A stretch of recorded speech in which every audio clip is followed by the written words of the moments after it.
ആ അങ്ങനെ salary credit ആയി. അപ്പം ഇന്ന് വൈകിട്ട് ചിലവുണ്ട്, നമുക്ക് മന്തി കഴിക്കാൻ പോയാലോ? പോവണ്ണേ. ഇന്നലെ കാറ് കേടായെന്ന് ഞാൻ പറഞ്ഞില്ലേ.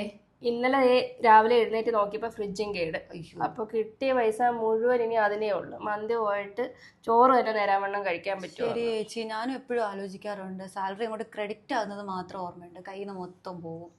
അത് തന്നെ കടയിൽ പോയാലും എല്ലാം ഇതാ അവസ്ഥ. ഒരു കടയിൽ പോയി കഴിഞ്ഞാൽ ഈ പൈസ അങ്ങോട്ട് കൊടുക്കുമ്പോഴേ ഉള്ളിൽ നിന്ന് ആ ഒരു വിഷമം വരും.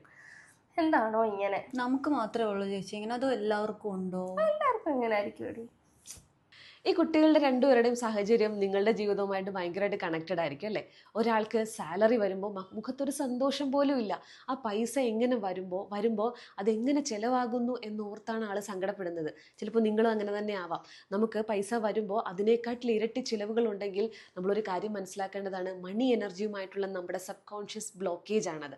അത് മാറ്റാനായിട്ട് ഞാൻ നിങ്ങൾക്ക് പറഞ്ഞു തരാം. നിങ്ങൾക്ക് എത്ര രൂപ വരുന്നു, എത്ര രൂപ നിങ്ങൾക്ക് ചിലവാക്കാൻ പറ്റുന്നു, അതിനൊക്കെ നിങ്ങൾ നന്ദി പറയുക. നിങ്ങളൊരു പൈസ ചിലവാക്കുമ്പോൾ സങ്കടപ്പെടാതെ പണത്തോട് പറയേണ്ടത് money go multiply and come back, പോയിട്ട് ഇരട്ടിയായിട്ട് തിരിച്ചു വരൂ എന്ന് നിങ്ങൾ പറയുക. ശരിക്കും അത് നിങ്ങളുടെ ലൈഫിൽ നിങ്ങളുടെ ഫ്രീക്വൻസി അപ്ഗ്രേഡ് ചെയ്യും. ഈ ഒരു പ്രാക്ടീസ്, ഈ ഒരു ടെക്നിക്ക് യൂസ് ചെയ്യുക.